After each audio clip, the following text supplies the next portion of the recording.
Principles of Instruction. Research-based strategies that all teachers should know. Now, Barak Rosenshine is an emeritus professor of educational psychology in the College of Education at the University of Illinois at Urbana-Champaign. A distinguished researcher, he's spent much of the past 4 decades identifying the hallmarks of effective teaching. He began his career as a high school history teacher in the Chicago public schools. This article is adapted with permission from Principles of Instruction by Barak Rosenshine.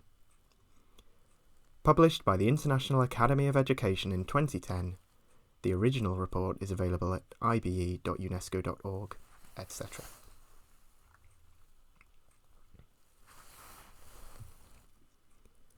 This article presents 10 research-based principles of instruction, along with suggestions for classroom practice. These principles come from 3 sources. 1. Research in cognitive science. 2.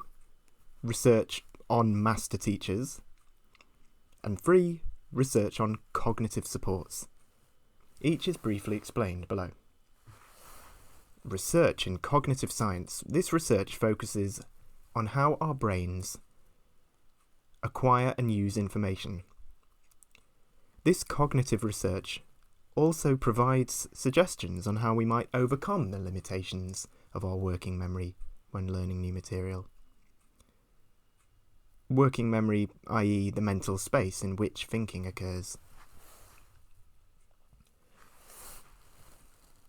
Research on the classroom practices of master teachers. Master teachers are those teachers whose classrooms made the highest gains on achievement tests. In a series of studies, a wide range of teachers were observed as they taught, and the investigators coded how they presented new material, how and whether they checked for student understanding, the types of support they provided to their students, and a number of other instructional activities. By also gathering student achievement data, researchers were able to identify the ways in which the more and less effective teachers differed. Third, research on cognitive supports to help students learn complex tasks. Effective instructional procedures, such as thinking aloud, providing students with scaffolds, and providing students with models, comes from this research.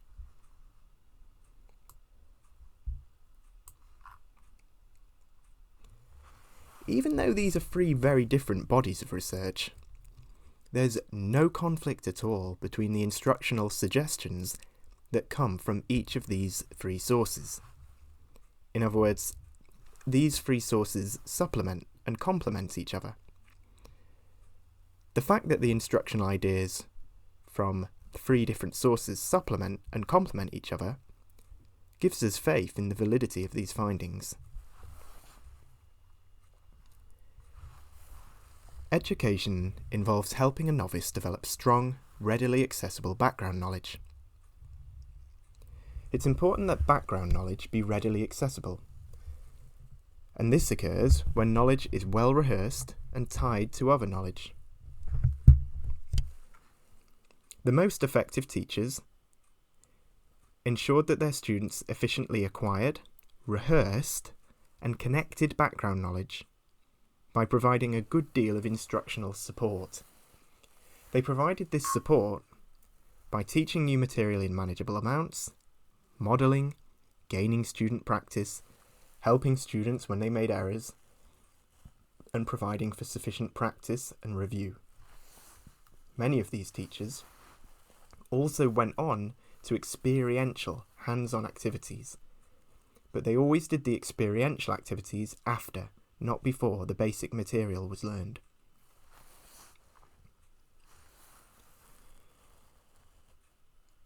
The following is a list of some of the instructional principles that have come from these 3 sources. These ideas will be described and discussed in this article. Begin a lesson with a short review of previous learning. Present new material in small steps with student practice after each step. Ask a large number of questions and check the responses of all students. Provide models, guide student practice, check for student understanding, obtain a high success rate, provide scaffolds for difficult tasks, require and monitor independent practice, and engage students in weekly and monthly review.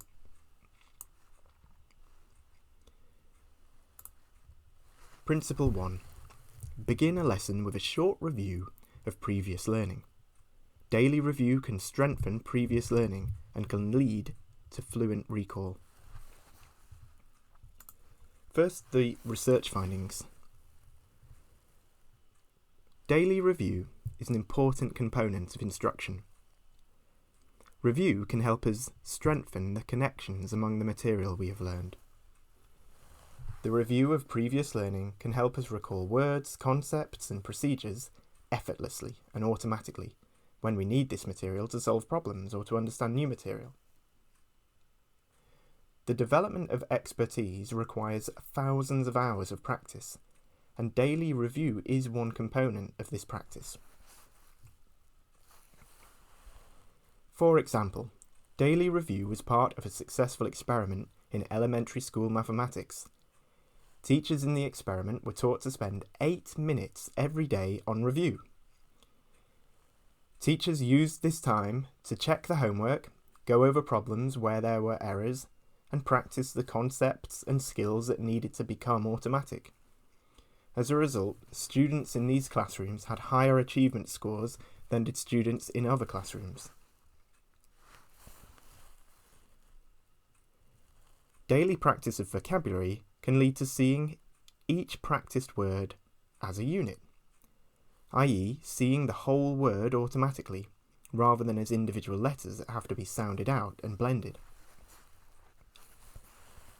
When students see words as units, they have more space available in their working memory, and this space can now be used for comprehension.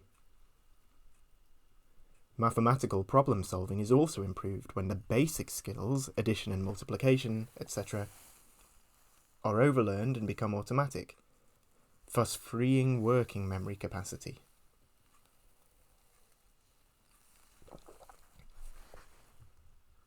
So that's research, and now in the classroom. Well, the most effective teachers in the studies of classroom instruction understood the importance of practice, and they began their lessons with a 5 to 8 minute review of previously covered material. Some teachers reviewed vocabulary, formulae, events, or previously learned concepts. These teachers provided additional practice on facts and skills that were needed for recall to become automatic.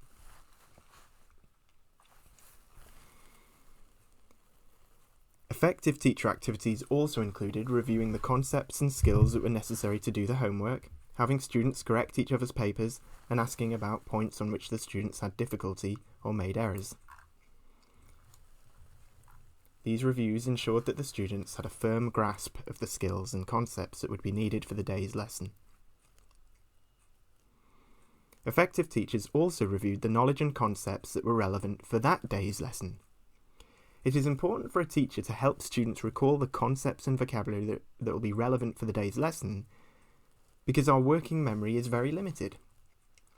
If we do not review previous learning, then we will have to make a special effort to recall old material while learning new material, and this makes it difficult for us to learn the new material. Daily review is particularly important for teaching material that will be used in subsequent learning. Examples include reading sight words, i.e. any word that is known by a reader automatically, grammar, math facts, math computation, math factoring, and chemical equations. When planning for review, teachers might want to consider which words, math facts, procedures, and concepts need to become automatic, and which words, vocabulary, or ideas need to be reviewed before the lesson begins. In addition, teachers might consider doing the following during their daily review: correcting homework, reviewing the concepts and skills that were practiced as part of the homework, ask students about points where they had difficulties or made errors, review material where errors were made, review material that needs overlearning, i.e. newly acquired skills should be practiced well beyond the point of initial mastery, leading to automaticity. So there are at least 5 ways of doing the review. So that's principle 1. Begin with a review. Principle 2. Present new material in small steps, with student practice after each step. Only present small amounts of new material at any time, and then assist students as they practice this material. The research findings. Our working memory, the place where we process information, is small. It can only handle a few bits of information at once. Too much information swamps our working memory. Presenting too much material at once may confuse students because their working memory will be unable to process it.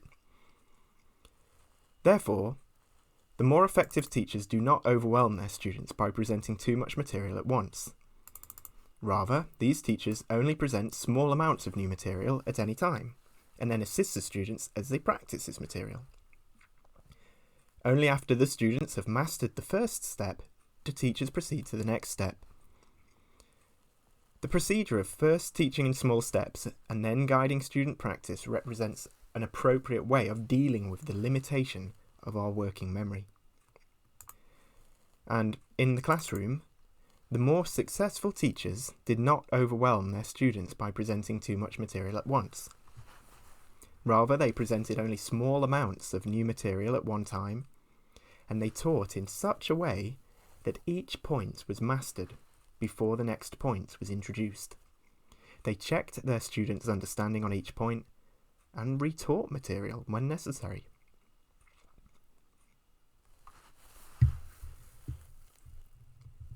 Some successful teachers taught by giving a series of short presentations using many examples. The examples provided concrete learning and elaboration that were useful for processing the new material.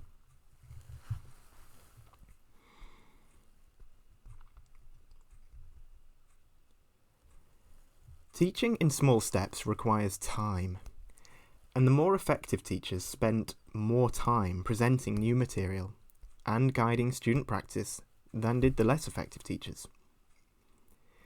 In a study of mathematics instruction, for instance, the most effective mathematics teachers spent about 23 minutes of a 40-minute period in lecture, demonstration, questioning, and working examples. In contrast, the least effective teachers spent only 11 minutes presenting new material. The more effective teachers used this extra time to provide additional explanations, give many examples, check for student understanding, and provide sufficient instructions so that the students could learn to work independently without difficulty. In one study, the least effective teachers asked only 9 questions in a 40-minute period. Compared with the successful teachers, the less effective teachers gave much shorter presentations and explanations, and then passed out worksheets and told students to solve the problems. The less successful teachers were then observed going from student to student and having to explain the material again.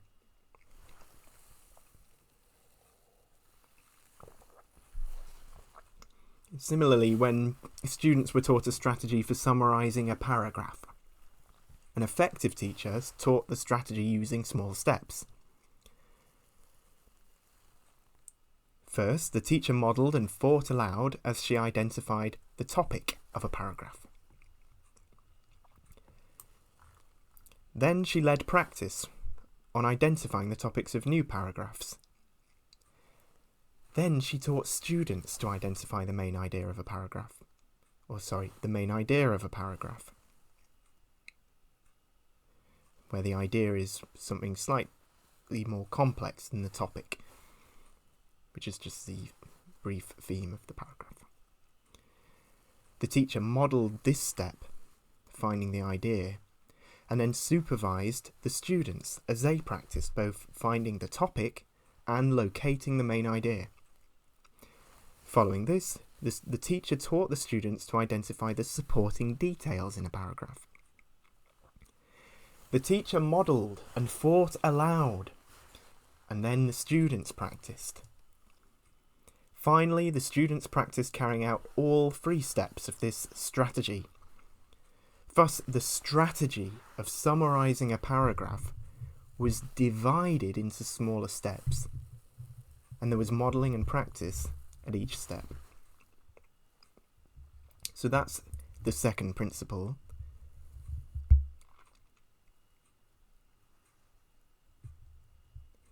Teach in small steps. The third principle is ask a large number of questions and check the responses of all students. Questions help students practice new information and connect new material to their prior learning. So the research on asking questions then. Students need to practice new material. The teacher's questions and student discussion are a major way of providing that necessary practice.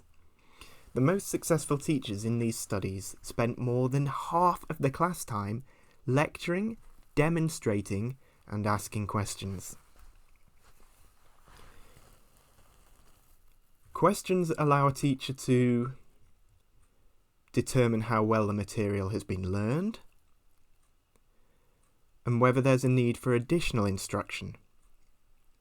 The most effective teachers also ask students to explain the process they used to answer the question, to explain how the answer was found. Less successful teachers ask fewer questions and almost no process questions.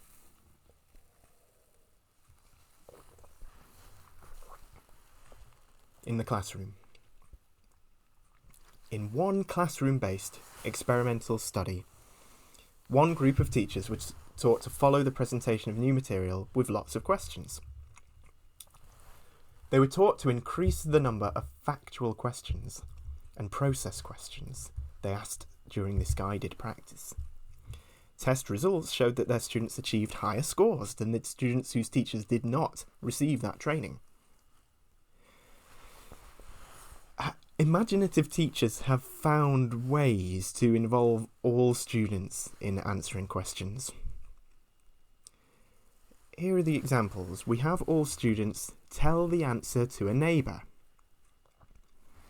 Summarise the main idea in 1 or 2 sentences, writing the summary on a piece of paper and sharing this with a neighbour, or repeating the procedures to a neighbour. You could write the answer on a card and then hold it up. Raise their hands if they know the answer, thereby allowing the teacher to check the entire class. Raise their hands if they agree with the answer that someone else has given.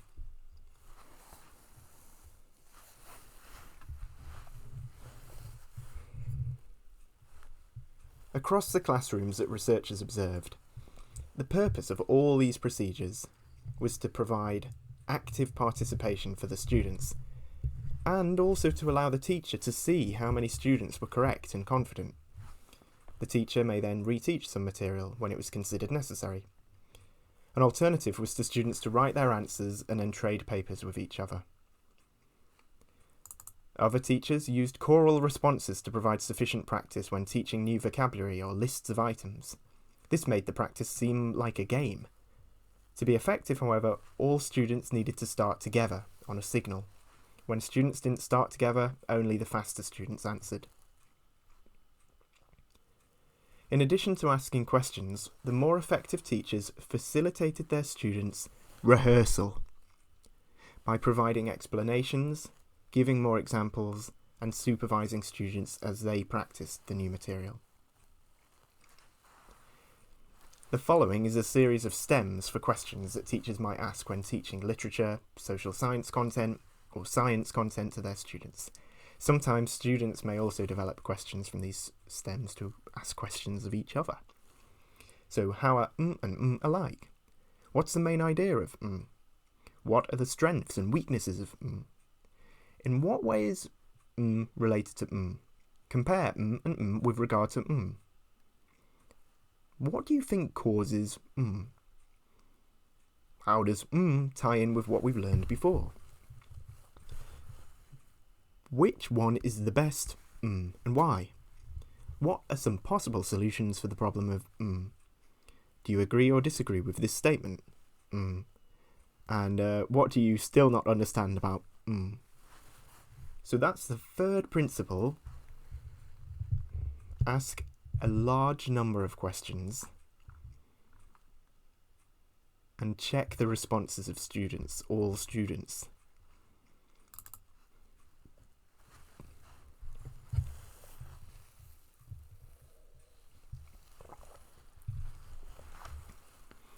Principle 4. Provide models. Providing students with models and worked examples can help them learn to solve problems faster.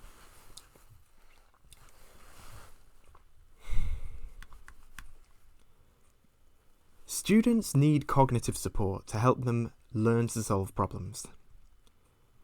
The teacher modelling how to solve a problem and thinking aloud while demonstrating how to solve a problem are examples of effective cognitive support. Worked examples, such as a math problem for which the teacher not only has provided the solution, but has clearly laid out each step, are another form of modelling that has been developed by researchers. Worked examples allow students to focus on the specific steps to solve problems, and thus reduce the cognitive load on their working memory. Modelling and worked examples have been used successfully in mathematics, science, writing, and reading comprehension. In the classroom, many of the skills that are taught in classrooms can be conveyed by providing prompts, modelling use of the prompt, and then guiding students as they develop independence. When teaching reading comprehension strategies, for example, effective teachers provided students with prompts that the students could use to ask themselves questions about a short passage. In one class, students were given words such as who, where, why, and how to help them begin a question. Then, everyone read a passage, and the teacher modelled how to use those words to ask questions. Many examples were given. Next, during guided practice, the teacher helped the students practice asking questions by helping them select a prompt and develop a question that began with that prompt. The students practiced this step many times with lots of support from the teacher. Then the students read new passages and practiced asking questions on their own, with support from the teacher when needed. Finally, students were given short passages followed by questions, and the teacher expressed an opinion about the quality of the students' questions. This same procedure, providing a prompt, modelling, guiding practice, and supervising independent practice, can be used for many tasks. When teaching students to write an essay, for example, an effective teacher first modelled how to write each paragraph. Then the students and teacher worked together on 2 or more new essays, and finally students worked on their own with supervision from the teacher.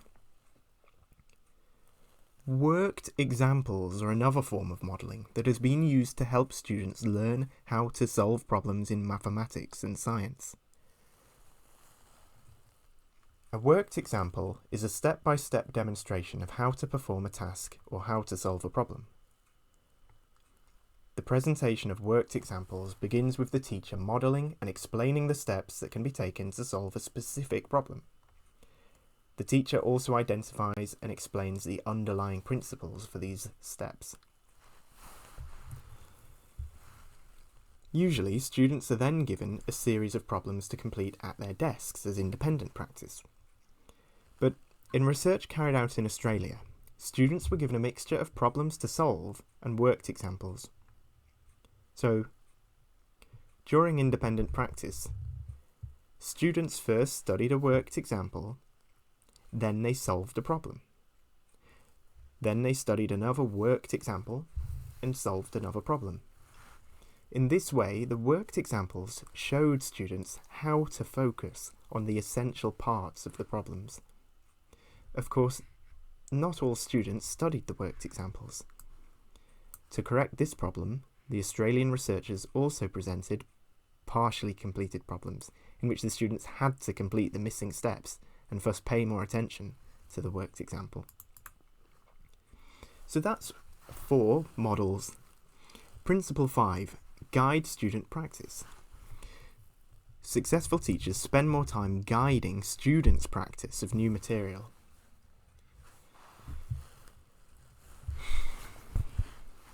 The research says it is not enough simply to present students with new material, because the material will be forgotten unless there's sufficient rehearsal. An important finding from information processing research is that students need to spend additional time rephrasing, elaborating and summarising new material in order to store that material in their long-term memory. When there has been sufficient rehearsal, the students are able to retrieve this material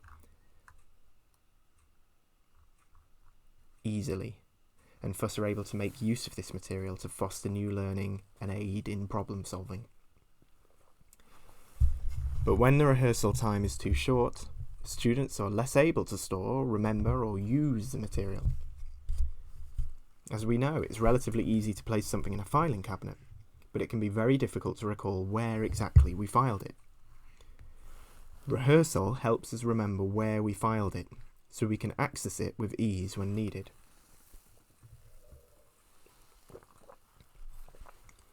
A teacher can facilitate this rehearsal process by asking questions. Good questions require students to process and rehearse the material.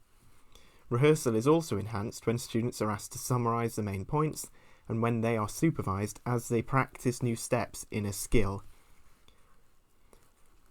The quality of storage in long-term memory will be weak if students only skim the material and do not engage in it.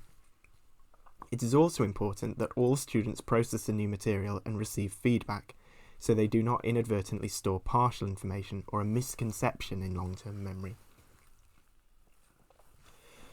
In one study, the more successful teachers of mathematics spent more time presenting new material and guiding practice. The more successful teachers used this extra time to provide additional explanations, give many examples, check for student understanding, and provide sufficient instruction so that the students could learn to work independently without difficulty.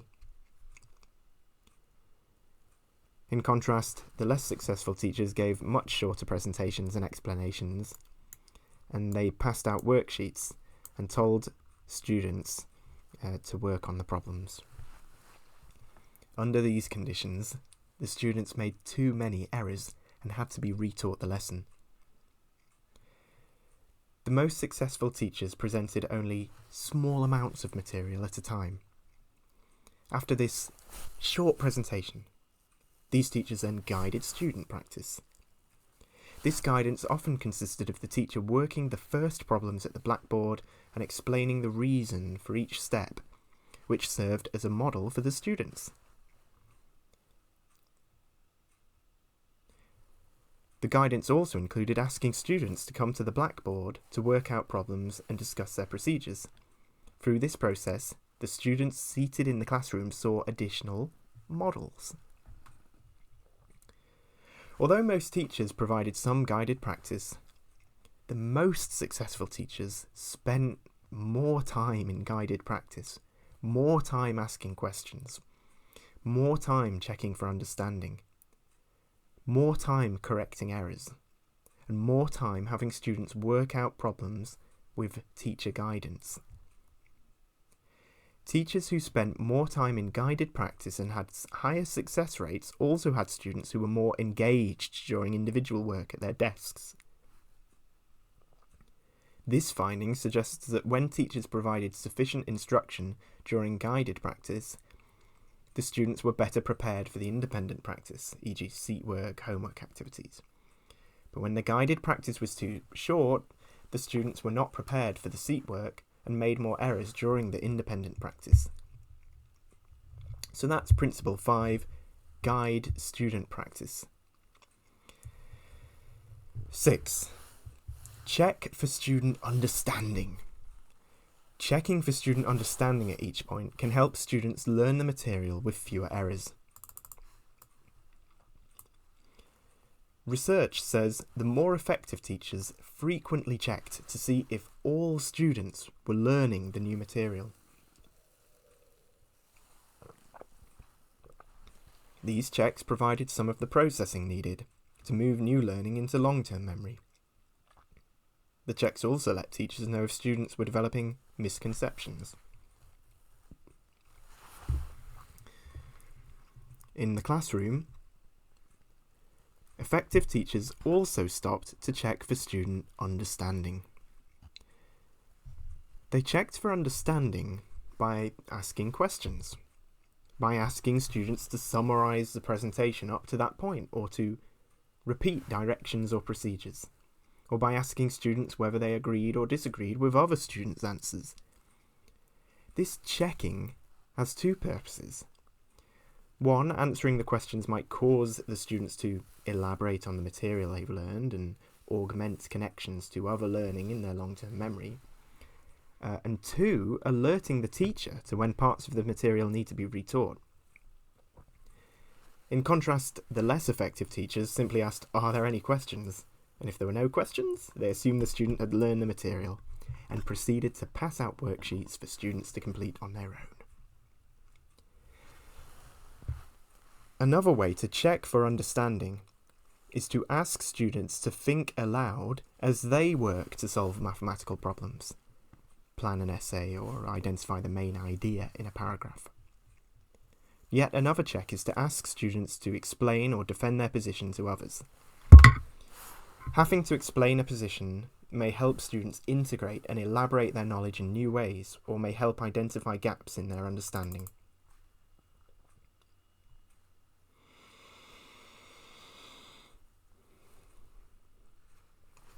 Another reason for the importance of teaching in small steps, guiding practice, and checking for understanding, as well as obtaining a high success rate, which we'll explore in Principle 7, comes from the fact that we all construct and reconstruct knowledge as we learn and use what we've learned. We cannot simply repeat what we hear word for word. Rather, we connect our understanding of the new information to our existing concepts or schema, and we then construct a mental summary, i.e., the gist of what we've heard. However, when left on their own, many students make errors in the process of constructing this mental summary. These errors occur particularly when the information is new and the student does not have adequate or well-formed background knowledge. These constructions are not errors so much as attempts by the students to be logical in an area where their background knowledge is weak. These errors are so common that there is a research literature on the development and correction of student misconceptions in science. Providing guided practice after teaching small amounts of new material and checking for student understanding can help limit the development of misconceptions. And that was Principle 6, checking for student understanding. Principle 7 now is obtain a high success rate. It is important for students to achieve a high success rate during classroom instruction.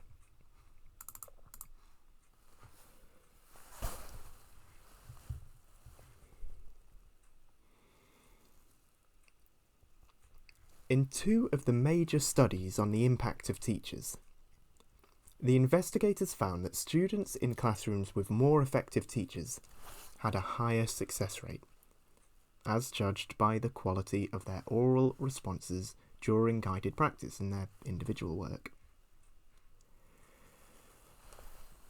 In a study of 4th grade mathematics, it was found that 82% of students' answers were correct in the classrooms of the most successful teachers, but the least successful teachers had a success rate of only 73%.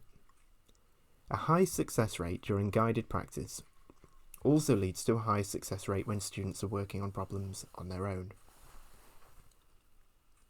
The research also suggests that the optimal success rate for fostering student achievement appears to be about 80%. A success rate of 80% shows that students are learning the material, and it also shows that students are challenged. In the classroom, the most effective teachers obtained this success level by teaching in small steps, i.e. by combining short presentations with supervised student practice, and by giving sufficient practice on each part before proceeding to the next step. These teachers frequently checked for understanding and required responses from all students. It's important that students achieve a high success rate during instruction and on their practice activities. Practice, we're told, makes perfect, but practice can be a disaster if students are practicing errors. If the practice does not have a high success level, there's a chance that students are practicing and learning errors. Once errors have been learned, they are very difficult to overcome.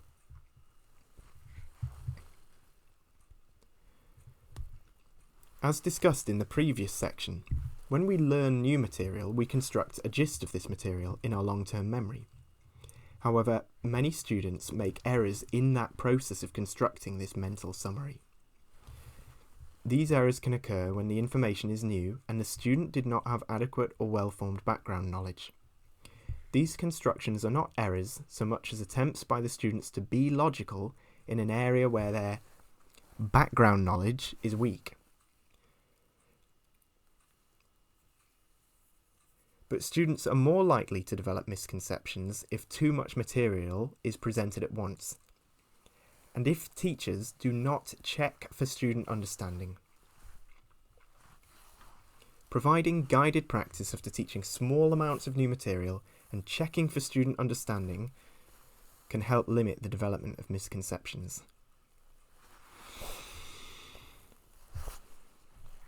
I once observed a class where an effective teacher was going from desk to desk during independent practice, and suddenly realised that the students were having difficulty.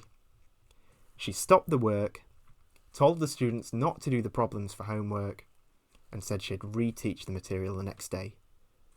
She stopped the work because she did not want the students to practice errors.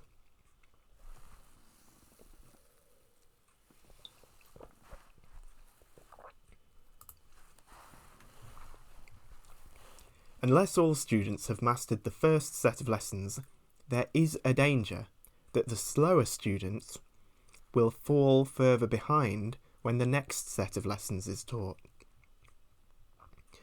So there is a need for high success rate for all students. Mastery learning is a form of instruction where lessons are organised into short units, and all students are required to master one set of lessons before they proceed to the next set. In mastery learning, tutoring by other students or by teachers is provided to help students master each unit. Variations on this approach, particularly the tutoring, might be useful in many classroom settings. So that's Principle 7. You want to achieve a high success rate. What can we add now? Well, there's Principle 8. Provide scaffolds for difficult tasks. The teacher provides scaffolds with temporary supports and scaffolds to assist them. Provides students with temporary supports and scaffolds to assist them when they learn difficult tasks. Researchers have found the following. Investigators have successfully provided students with scaffolds or instructional supports to help them learn difficult tasks. A scaffold is a temporary support that is used to assist a learner. These scaffolds are gradually withdrawn as learners become more competent, although students may continue to rely on scaffolds when they encounter particularly difficult problems. Providing scaffolds is a form of guided practice, throwback to Principle 5 there. Scaffolds include modelling the steps by the teacher, or thinking aloud by the teacher as he or she solves the problem. Scaffolds also may be tools, such as cue cards or checklists, that complete part of the task for the students, or a model of the completed task against which students can compare their own work.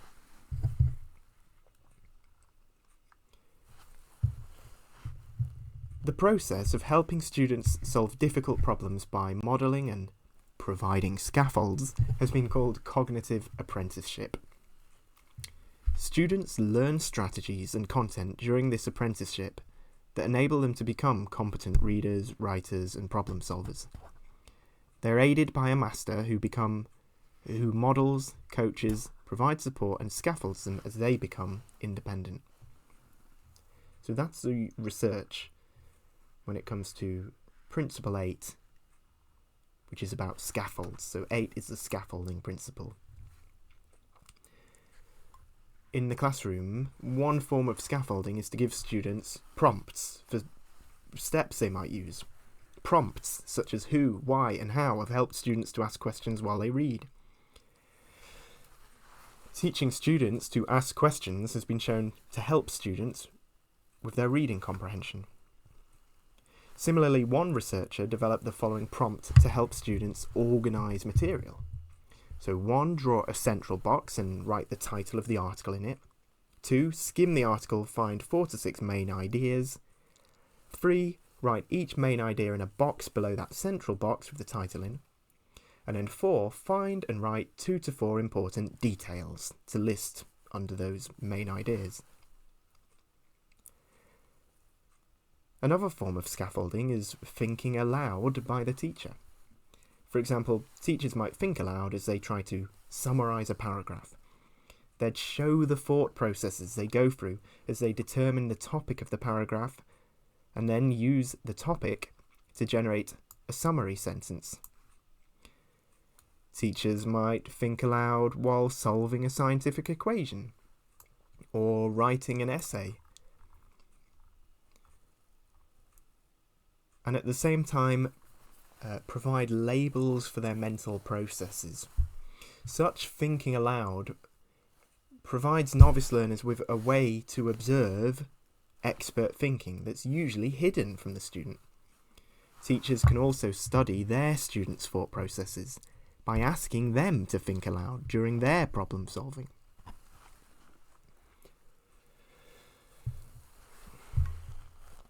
One characteristic of effective teachers is their ability to anticipate students' errors and warn them about possible errors some of them are likely to make. For example, a teacher might have students read a passage and then give them a poorly written topic sentence to correct. In teaching division or subtraction, the teacher may show and discuss with students the mistakes that other students have frequently made. In some of the studies, students were given a checklist to evaluate their work. Checklist items included: have I found the most important information that tells me more about the main idea? And does every sentence start with a capital letter? The teacher then modelled use of the checklist. So a checklist is a scaffold. In some studies, students were provided with expert models with which they could compare their work. For example, when students were taught to generate questions, they could compare their questions with those generated by the teacher. Similarly, when learning to write summaries, students could compare their summaries on a passage with those generated by an expert. So that's scaffolds. We talked about checklists and props and, or rather prompts,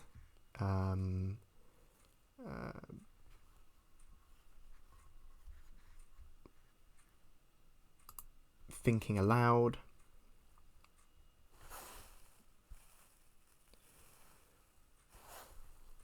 and we talked about cognitive apprenticeship.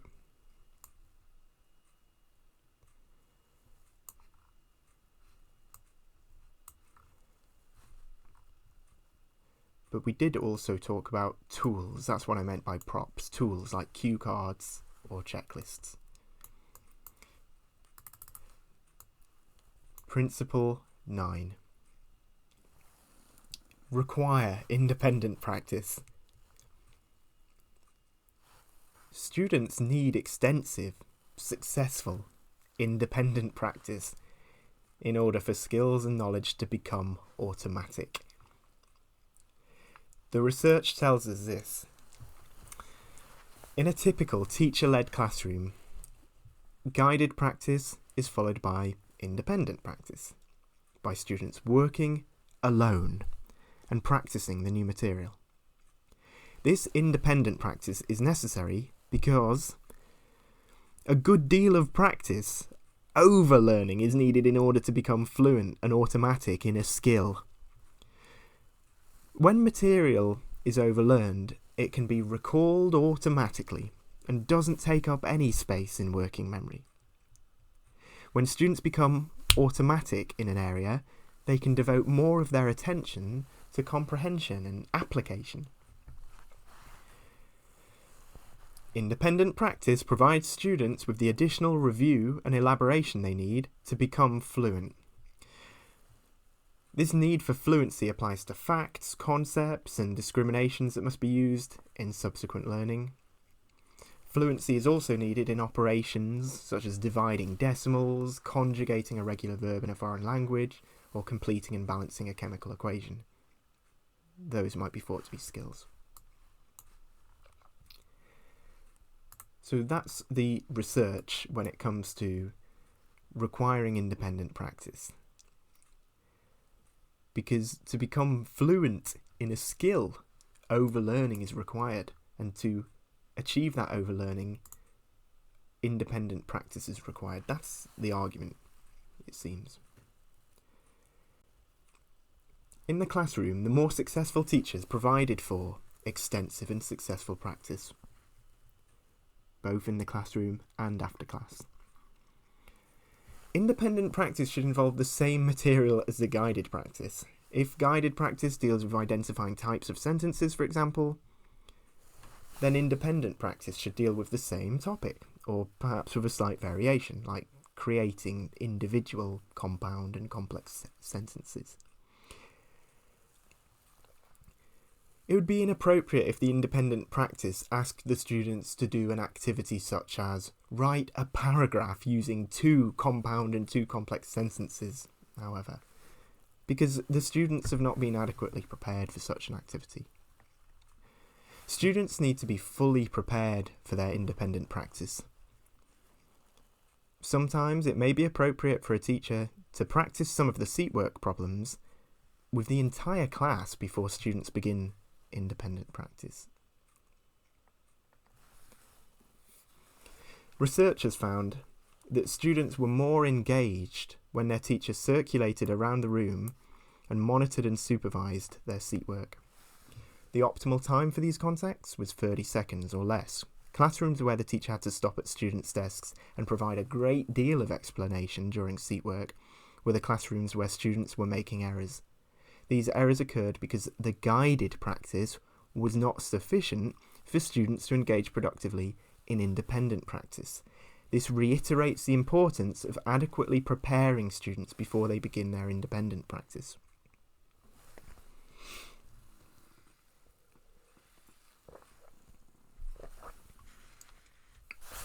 Some investigators have developed procedures, such as cooperative learning, during which students help each other as they study.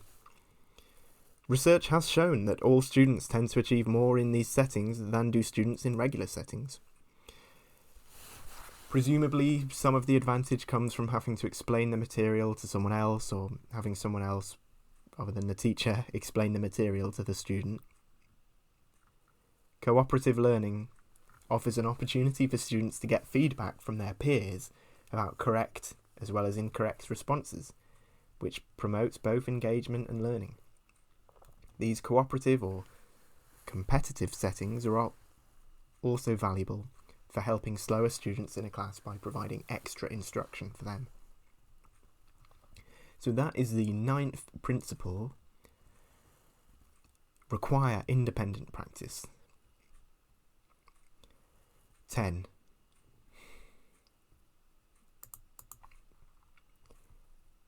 engage students in weekly and monthly review. Students need to be involved in extensive practice in order to develop well-connected and automatic knowledge. So we've gone over the 10 principles now, and this is 10 review. The first principle was just begin with a review of previously learnt knowledge. The second principle was teach in small steps. Think of 2 small steps. I hope that was correct. The third principle is ask a large number of questions. Why? You might imagine the word why in a triangle. That will help you remember it's the third principle because triangles are three-sided. You want to provide models. That's principle 4. The 5th principle says you want to guide student practice. You should actually have a point where you guide student practice. You don't go straight into independent practice. Number 6 is to... I can't remember. 7 is to achieve a high success rate. 80% is the optimum. Principle number 8 is about scaffolds, and there are lots of examples of scaffolds. We looked at checklists. A model is a kind of a scaffold as well. Principle 9 was about actually requiring independent practice too. And principle 10 is to engage students in weekly and monthly review, because we need to be involved in extensive practice to develop well-connected knowledge. I do want to assess my response there though, because I couldn't remember principle 6. So it is important to check for student responses. And I didn't set out to do that, but principle 6 is to check that things have been understood by poking, by asking questions, saying, why can't you remember the 6th principle? That is it. Check for student understanding. Students need extensive and broad reading and extensive practice in order to develop well-connected networks of ideas, schemas in their long-term memory.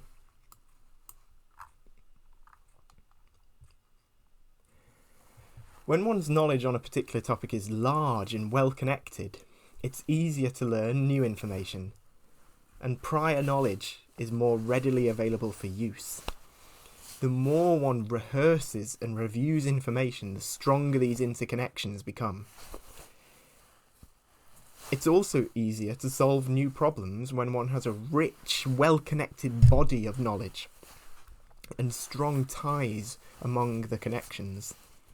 One of the goals of education is to help students develop extensive and available background knowledge. Knowledge stored in long-term memory that's organised into patterns only occupies a tiny amount of space in our limited working memory. So having larger and better connected patterns of knowledge frees up space in our working memory. This available space can be used for reflecting on new information and for problem solving.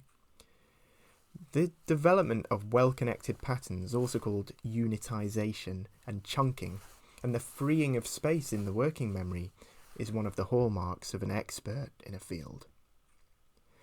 Thus, research on cognitive processing supports the need for a teacher to assist students by providing an extensive reading of a variety of materials, frequent review, and discussion and application activities. The research on cognitive processing suggests that these classroom activities help students increase the number of pieces of information in their long-term memory and organise this information into patterns and chunks. The more one rehearses and reviews information, the stronger the interconnections between the materials become. Reviews also help students develop their new knowledge into patterns and helps them acquire the ability to recall past learning automatically. The best way to become an expert is through practice. Thousands of hours of practice. The more the practice, the better the performance. In the classroom, Many successful programs, especially in the elementary grades, provided for extensive review. One way of achieving this goal is to review the previous week's work every Monday and the previous month's work every fourth Monday. Some effective teachers also gave tests after their reviews. Researchers found that even at the secondary level, classes that had weekly quizzes scored better on final exams than did classes with only 1 or 2 quizzes during the term. These reviews and tests provided the additional practice students needed to become skilled, successful performers who could apply their knowledge and skills in new areas. Teachers face a difficult problem when they need to cover a lot of material and they don't feel they have the time for sufficient review. But the research states, and we all know from personal experience, that material that is not adequately practiced and reviewed is easily forgotten.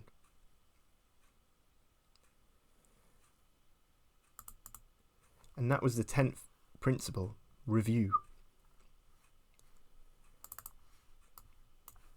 The 10 principles in this article come from 3 different sources: research on how the mind acquires and uses information, the instructional procedures used in practice by the most successful teachers, and the procedures invented by researchers to help students learn difficult tasks. The research from each of these 3 sources has implications for classroom instruction, and these implications are described in each of these 10 principles. Even though these principles come from 3 different sources, the instructional procedures that are taken from one source do not conflict with the instructional procedures that are taken from another source. Instead, the ideas from each of the sources overlap and add to each other. This overlap gives us faith that we are developing a valid and research-based understanding of the art of teaching. End.